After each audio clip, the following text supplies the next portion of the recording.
Oke, terima kasih Bu Rini. Setelah tadi Ibu Profesor Dr. Sriwahyuni, Bu Sriwahyuni ini teman satu angkatan, masuk kuliah bareng, lulus bareng, menjadi dosen bareng, tapi beliau jadi profesor duluan. Saya nggak tahu. Ya. Ya, jadi saya akan menyampaikan sebenarnya hampir sama dengan apa yang disampaikan oleh Bapak Subanar kemarin, yaitu tentang computational thinking, kemudian juga ada sedikit mengenai machine learning, karena computational thinking dan machine learning ini basicnya itu sebenarnya juga di matematik juga gitu. Oke, saya akan share.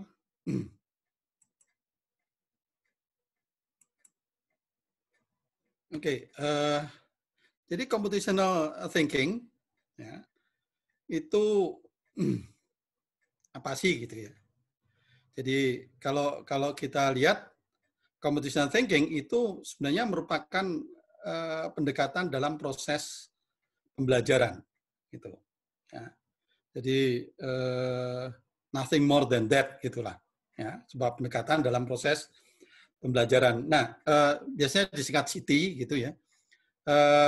Computational ini memang peran besarnya itu adalah pada pengembangan aplikasi komputer. Ya, jadi pada idenya itu sebenarnya bagaimana mengembangkan aplikasi komputer berdasarkan pada metode komputasional. Memang sekarang ini begini, orang bisa membuat aplikasi komputer, ya, tetapi belum tentu mempunyai pemahaman atau katakanlah mempunyai fikroh terhadap computational thinking. Gitu. Artinya dia bisa membuat program begitu-begitu, tetapi waktu ditanya, how did you get that? Ya. Dari mana Anda mendapatkan itu? Ya.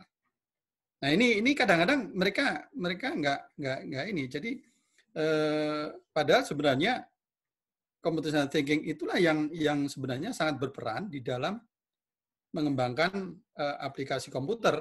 Artinya dengan pemahaman ini, dengan pada umumnya begini, orang itu hanya memahami satu bahasa pemrograman, gitu ya. Nah, sehingga kalau berpindah ke bahasa ini, maka menjadi kesulitan di dalam kembali lagi mengimplementasikan atau katakanlah mengembangkan lagi. Sementara dengan memiliki pemahaman computational thinking, ya, jadi memahami itu, maka dia bisa menyelesaikan persoalan, lalu nanti bisa digunakan dengan bahasa pemrograman apapun, gitu. Ya, itu pada awalnya seperti itu. Namun juga computational thinking itu bisa digunakan untuk mendukung pemecahan masalah di semua bidang ilmu, ya, termasuk humaniora, matematika maupun ilmu pengetahuan yang lain. Gitu. Jadi karena apa? Karena berpikir komputasi itu sebenarnya teknik pemecahan masalah yang sangat luas wilayah penerapannya. Ya, seperti kemarin yang disampaikan pembicara-pembicara yang kemarin juga itu ya, itu melihat bahwa semuanya itu berpikir komputasi dari Bu Salma, Bu Rini, kemudian Pak Ato dan sebagainya. Itu dasar apa namanya pemikirannya itu adalah komputasi gitu ya. Nah, jadi computational thinking itu melatih otak untuk terbiasa berpikir secara logis, terstruktur, dan kreatif. Bahkan tahun 2014 pemerintah Inggris memasukkan materi pemrograman ke dalam kurikulum sekolah dasar dan menengah. Bukan untuk menciptakan atau mencetak pekerja software atau programmer, tapi untuk mengenalkan computational thinking sejak dini kepada siswa. Gitu. Bahwa computational thinking itu dapat membuat siswa lebih cerdas dan membuat mereka lebih cepat memahami teknologi yang ada di sekitar kita. Sebenarnya konsep walaupun belum declare secara resmi itu computational thinking, itu sejak lama itu kebetulan anak saya itu dulu sekolah TK dan SD-nya di Inggris gitu. Karena ikut sekolah gitu ya. Jadi mereka memang dalam pelajaran di SD itu bukan menghafal seperti tadi yang disampaikan Bu Wahyuni, tetapi bagaimana memahami. Ya. Bahkan dalam pelajaran sejarah pun itu kalau zaman saya sekolah sejarah itu isinya apalan gitu ya. Sehingga saya nilai sejarah itu jeblok karena saya nggak bisa hafalan gitu. Nah, apa yang diajarkan itu adalah bagaimana computational thinking terhadap pelajaran sejarah. Tidak mempelajari hafalan, tetapi dia mempelajari secara logika bagaimana sih suatu kota itu berkembang, bagaimana satu negara itu berkembang. Gitu. Itu ada struktur apa namanya pemikiran logisnya gitu. Jadi bukan hafalan perang Diponegoro tahun berapa gitu ya, tapi justru diajari kenapa sampai terjadi perang Diponegoro. Gitu. Apa yang menyebabkan perang Diponegoro? Apa yang menyebabkan Diponegoro ditangkap dan seterusnya. Ya. Jadi ini sebenarnya salah satu konsep di dalam computational thinking gitu. Jadi ini misalkan kenapa juga sejak dini pada siswa itu misalkan dalam bentuk sederhana anak-anak bermain mengambil mainan gitu ya. Nah, gurunya akan mengatakan kembalikan pada tempat yang seharusnya. Kalau misalnya permainannya sudah selesai atau membaca buku, ya karena di Inggris itu banyak anak-anak itu ditekankan untuk banyak membaca. Tapi dia tidak memberikan tempatkan buku di tempat yang nanti pada saat mencari itu mudah gitu atau lebih cepat, bukan mudah ya. Ini kan berpikir komputasi bagaimana supaya kita menempatkan buku di tempat yang seharusnya sehingga nanti pada besoknya pada waktu pelajaran lagi dia bisa mudah untuk mengambil.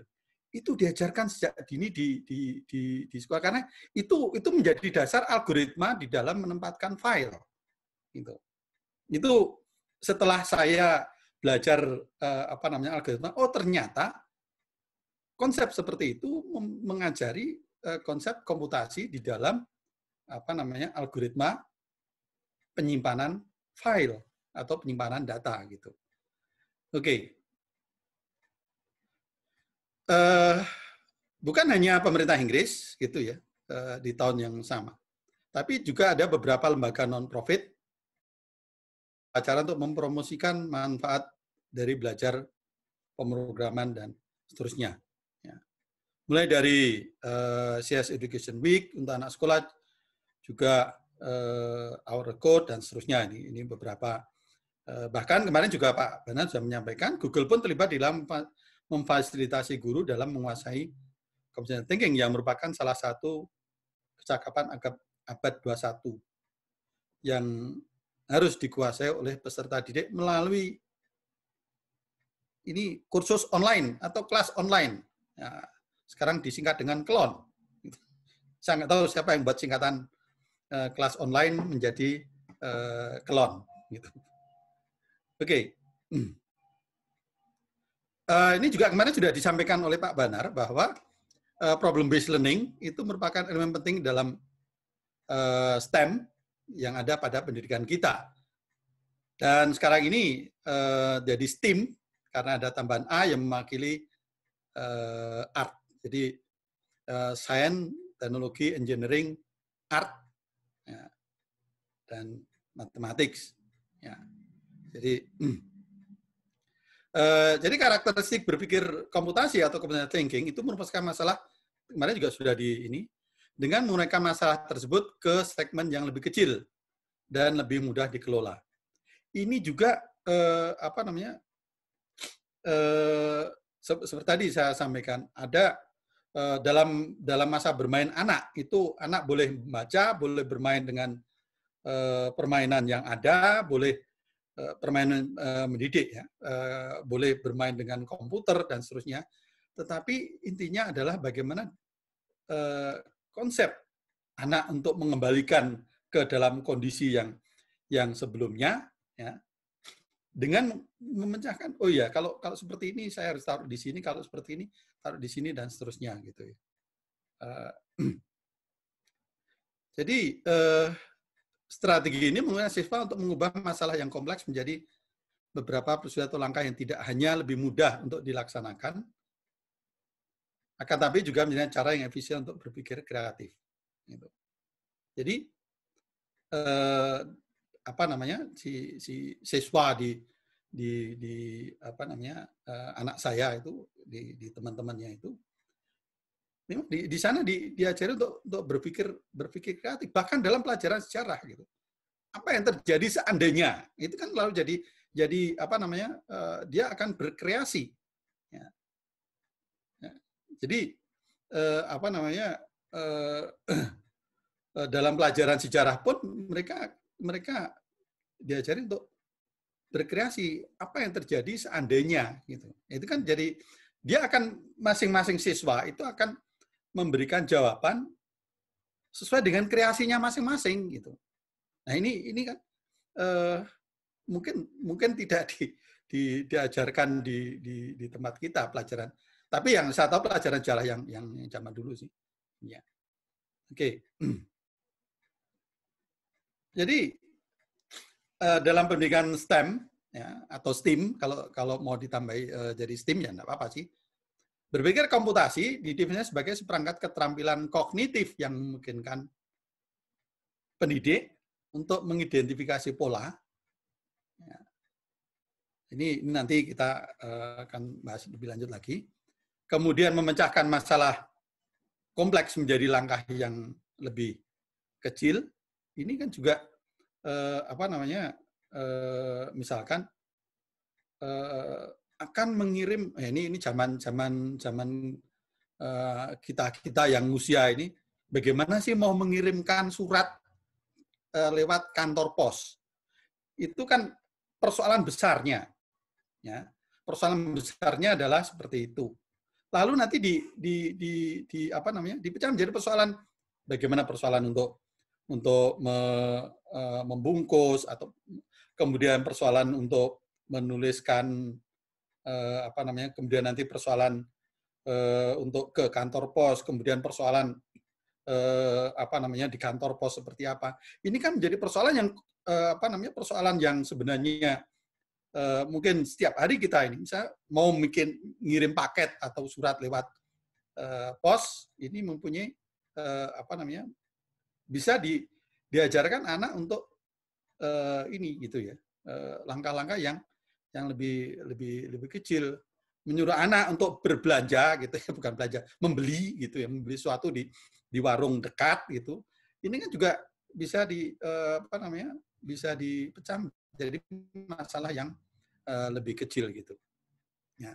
Dan mengatur dan membuat serangkaian langkah untuk memberikan solusi. Jadi kita mengajari ini loh, kalau mau kirim surat ke kantor pos, pertama kali ini untuk yang dikerjakan ini adalah ini dan seterusnya. Ya. Nah, kemudian bangun representasi data atau informasi melalui suatu simulasi. Gitu. Nah, computational thinking itu ini khusus untuk sebenarnya sama seperti kemarin yang disampaikan Pak Banar. Ini saya apa namanya, lebih rinci gitu ya. Berpikir yang dipakai programmer ketika mulai program. Beberapa metode ini antara lain dekomposisi. Jadi kemarin juga sudah disampaikan. Kemampuan memecah data, proses atau masalah menjadi bagian yang lebih kecil atau menjadi tugas-tugas yang mudah dikelola. Ya misalkan yang sederhana aja lah gitu ya. Bagaimana kita membuat menyimpan file atau memecah direktori ya dalam komputer menjadi sub-sub direktori ya menjadi file sehingga nanti mudah kita mudah untuk mencari gitu ya. Tapi kalau filenya itu jadi satu, wah itu susah sekali untuk mencari. Misalnya, oh ini file untuk nilai file untuk nilai kelas 1 tahun sekian. Ini kelas 1 tahun sekian dan seterusnya. Ini bisa itu salah satu contoh dekomposisi.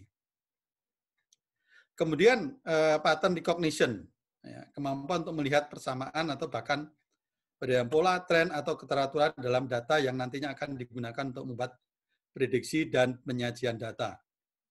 Ini penang pola. Ini juga bisa mudah dalam bentuk sederhana gitu ya. Misalkan bagaimana kita mengumpulkan file yang kita kenal dengan file dengan dokumen atau file dengan Excel atau file dengan isinya gambar. Gambar pun nanti juga akan di ini atau misalkan foto ini foto pada saat acara PKM, foto pada saat piknik, foto ada itu sudah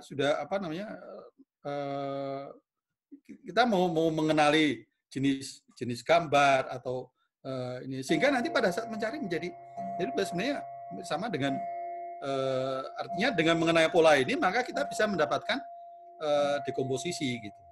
Ya. Lalu abstraksi itu juga. Jadi melakukan generalisasi dan mengikuti prinsip umum yang menghasilkan pola, tren dan keteraturan tersebut. Ya. File dengan sistem Windows, file program di program file dan seterusnya. Lalu algoritma desain, jadi desain algoritma mengembangkan petunjuk pemecahan masalah yang sama secara step by step. Ya, jadi nanti kalau anak itu disuruh ke kantor pos, ini loh langkahnya. Anak itu disuruh untuk beli di warung sebelah, ini loh langkah-langkahnya. Jadi sehingga tidak setiap kali kita akan ini jadi si anak lalu tiba-tiba lama-lama akan tahu oh ya langkahnya itu adalah begini gitu. Misalnya bagaimana langkah mencari file dokumen yang ada dalam komputer. Anak juga bisa diajari ke situ. Oh, kalau kamu menempatkan ini akan mudah untuk mencari. Seperti tadi juga sama. Ya, jangankan seperti itu. Kita bisa pada waktu anak saya masih di TK di sana itu bahkan untuk ke toilet sekalipun itu kan sebuah algoritma gitu ya. Bagaimana dia harus ke toilet, bagaimana dia harus antri, bagaimana dia harus membuka toilet, bagaimana menutup toilet dan seterusnya. Ya, itu adalah algoritma untuk pergi ke toilet. Ya, itu kan dari bayi dari TK pun si anak itu sudah diajari computational thinking. Ya, itu. Karakteristik berpikir komputasi itu adalah mampu memberikan pemecahan masalah menggunakan komputer. Ya, ini tadi sudah disampaikan. IT itu menjadi yang kedua setelah critical thinking. Nah, ini critical thinking termasuk computational thinking itu. Lalu berikutnya adalah IT gitu ya. Mampu mengorganisasi dan menganalisis data. Ya. Jadi dia bisa si anak itu sudah bisa diajari oh ini data seperti ini atau katakanlah oh ini buku cerita ditaruh di sini, ini buku sejarah ditaruh di sini, ini buku dan seterusnya gitu ya. Jadi itu bisa diorganisasi seperti itu. Kemudian melakukan abstraksi, representasi data melalui abstraksi dengan model atau simulasi. Ya, jadi nanti lama-lama si anak itu akan terbiasa dengan sebuah model gitu. Kemudian mampu melakukan otomatisasi atau kemarin Bu Sama otomisasi ya. Saya nggak tahu yang benar itu otomisasi atau otomatisasi. Solusi melalui cara berpikir algoritma. Tadi sudah saya sampaikan. Kemudian mampu melakukan identifikasi, analisis, dan implementasi solusi dengan berbagai kombinasi langkah atau cara dan sumber daya yang efisien dan efektif. Jadi apa namanya? Lalu diimplementasikan, gitu. Ya. Bagaimana supaya dia bisa efisien untuk mencari buku cerita tentang Hans and Gretel, nah, misalnya seperti itu. Ya. Mampu melakukan generasi solusi untuk berbagai masalah yang berbeda, sehingga nanti dia bisa, oh ya, kalau dia bisa apa namanya berpikir untuk menempatkan buku di tempat yang ini, mencari buku, maka dia juga akan mudah untuk mencari apa namanya, mencari misalkan mainan. Nanti akan dikembangkan, misalkan ke stasiun dia bisa mencari bagaimana kalau saya ke kota ini saya harus mencari kereta yang mana. Itu apa namanya, kalau di luar negeri seperti itu. Jadi apa namanya, bahkan konsep computer thinking ini dipakai anak saya pada waktu dia sebagai co-pilot saya waktu saya apa namanya nyetir ke London. Saya tinggal di Manchester, ke London bawa mobil. Ini ternyata yang apa namanya menunjukkan jalan terdekat itu anak saya, gitu. Lewat sini, lewat sini, lewat sini. Gitu. Saya tinggal ngikutin aja, belok kiri, belok kanan gitu. Ya, jadi anak saya sebagai co-pilot, walaupun duduknya di belakang karena masih anak-anak belum boleh duduk di depan, tapi dia bisa memberikan arahan ke saya untuk menuju ke satu juga. Saya persoalannya saya ingin ke tempat ini, tolong cari jalurnya. Gitu. Nah dia bisa berpikir seperti itu. Salah satu contoh materi computer thinking untuk kelas 9, ya. Jadi ini salah satu contoh aja, ya. Misalnya materinya adalah persoalan tentang cara berpikir komputasional untuk penyelesaian graf yang lebih kompleks. Ya. Ini mengidentifikasi persoalan yang terkait dengan pohon keputusan. Gitu. Ini juga sama. Kemudian berpikir, oh ini sama. Berpikir cara komputasional untuk menyelesaikan persoalan proses otomatisasi. Jadi menyelesaikan proses secara komputasional. Itu apa namanya? Cara ya salah satu contoh. Saya kira ini banyak. Nah, kemarin juga sedikit disinggung mesin learning, ya. Ini sama untuk apa namanya? Dasarnya adalah computational thinking. Ya. Jadi metode secara otomatis menggunakan satu pola dari sekumpulan data yang besar gitu ya, sehingga nanti bisa menghasilkan apa namanya akuisisi dan integrasi pengetahuan secara otomatis. Jadi kalau kenapa mesin learning ini, karena sejauh ini gitu ya, pengetahuan itu diperoleh dari orang yang memang pinter gitu ya. Saya dapat pengetahuan dari Profesor Wahyuni, pengetahuan dari Profesor Subhana, dari Profesor ini tentang matematik gitu ya. Tapi itu pengetahuan.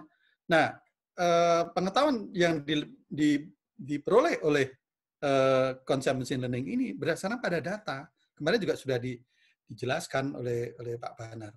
Gitu. Dan itu dari pengetahuan itu kita bisa tahu oh polanya seperti apa. Kita bisa mengklasifikasi apa namanya ini. Jadi ya memang ada beberapa kelemahan gitu ya. Salah satu kenapa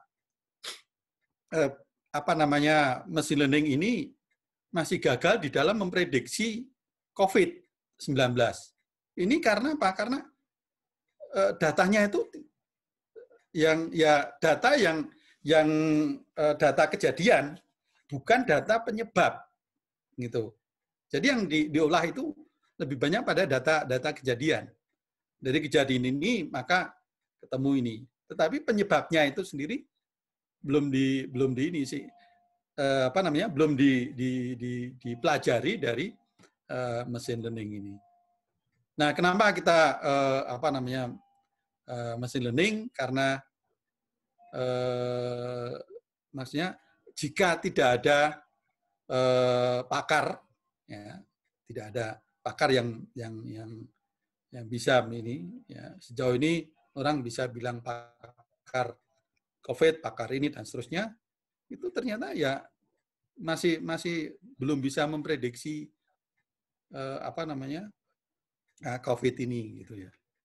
Jadi Punten Pak Yoyo. black box human expertise ya, saya kira sudah selesai gitu. Lalu ada mesin learning paradigma, kemudian ini arsitektur secara saya kira itu Bu Rini matur nuwun, sedikit dari paparan saya, mungkin banyak